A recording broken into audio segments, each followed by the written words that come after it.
Lampião e a rota de fuga pelo agreste de Alagoas Vila Craíbas. Em 1938, quando ainda pertencia a Arapiraca, a história de Virgulino Ferreira da Silva, o cangaceiro Lampião, provoca admiração por parte de alguns historiadores que encontra nessa figura emblemática um dos primeiros revolucionários sociais no Nordeste brasileiro. Outros escritores desmistificam a imagem do filho justiceiro que queria vingar a morte do pai, em função da barbárie dos crimes cometidos.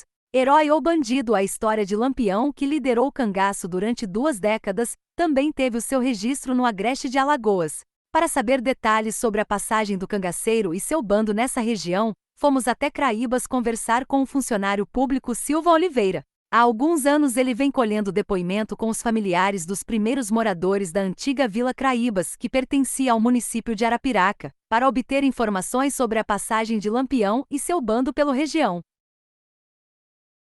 O trabalho de pesquisa resultou no esboço de um livro intitulado O Dia em que Lampião Assustou o Agreste Alagoano. De acordo com o pesquisador, Lampião e 17 cangaceiros passaram por aqui em abril de 1938, cerca de 3 meses antes de sua morte. Segundo Silvan, nessa época o cerco estava fechado e as forças policiais estavam concentradas em Santana do Ipanema, com a criação do 2º Batalhão de Polícia Militar. Os estados de Pernambuco e Bahia já não admitiam o trânsito de cangaço na região.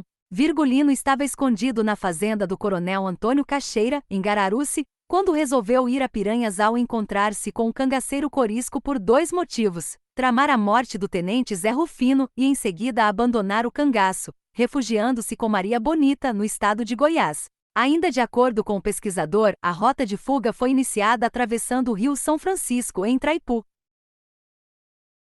Há relatos que durante essa passagem pelo local Lampião teria encontrado uma retreta pequena banda de música. Ele pediu que os músicos tocassem uma música e teria recompensado os músicos com 50 mil réis, relatou Silvão Oliveira. Após atravessar o rio São Francisco, o bando de Lampião chegou ao povoado Capivara, e teve o primeiro combate nessa região, ao deparar-se com a volante do tenente Valdemar Gous, que naquela época era o delegado de batalha. Lampião estava a cavalo acompanhado de 16 cangaceiros. Durante o confronto, Lampião e seu bando fogem a pé em direção à então Vila de Giraldo Ponciano. O pesquisador relata que quando o bando de Lampião chegou em Giraldo Ponciano, no local estava acontecendo uma feira livre. Os cangaceiros e seus comparsas fizeram um arrastão nas bancas e saquearam os armazéns do comerciante Eloy Maurício. Ainda em Giral, há outro confronto com a polícia e os cangaceiros se deslocam em direção à Lagoa da Canoa e o povoado Salomé, atual município de São Sebastião. Lá eles sentiram que não estão sendo mais perseguidos e no dia posterior eles retornaram à rota de fuga pelo agreste, em direção ao Alto Sertão, informou o pesquisador. Em Arapiraca, uma curiosidade relatada por quem teve contato com o cangaceiro é que ele sempre andava com uma caderneta anotando os nomes dos coronéis mais abastados da região para fazer os saques. Ao chegar no povoado Lagoa da Pedra, próximo à Vila Fernandes, em Arapiraca, Lampião foi informado que o coronel Lino de Paula tinha muitas posses. O bando encontrou o próprio Lino de Paula, que estava em uma de suas fazendas trabalhando com uma roupa suja e desgastada. Pensando que era um trabalhador comum, o cangaceiro perguntou se ele sabia onde morava o coronel Lino de Paula e ele, com medo de morrer, disse que levaria o bando de Lampião até a casa do militar.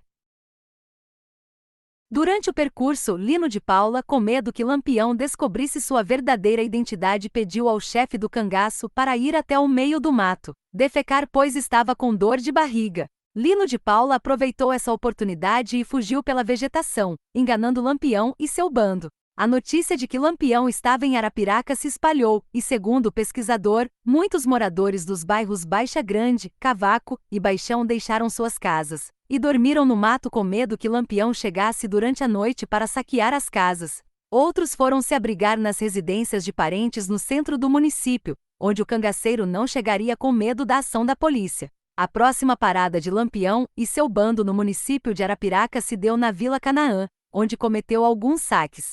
Lá ele apreende um rapaz identificado apenas como João Catenga, que informou quem são os homens de posse da redondeza como Zé Siben, Manuel Ireno, Posidonia. Todas as propriedades foram saqueadas e, continuando a rota, o bando chegou à Vila de Craíbas, relatou Silva Oliveira. Ao chegar na vila, Lampião com os 16 cangaceiros armados, renderam os moradores que ainda permaneciam no local. Eles entregaram dinheiro, pertences pessoais e armas. Segundo os relatos de moradores de Craíbas, um senhor que se chamava Nicolau negou ter armas em casa, mas quando os cangaceiros entraram na residência encontraram munições.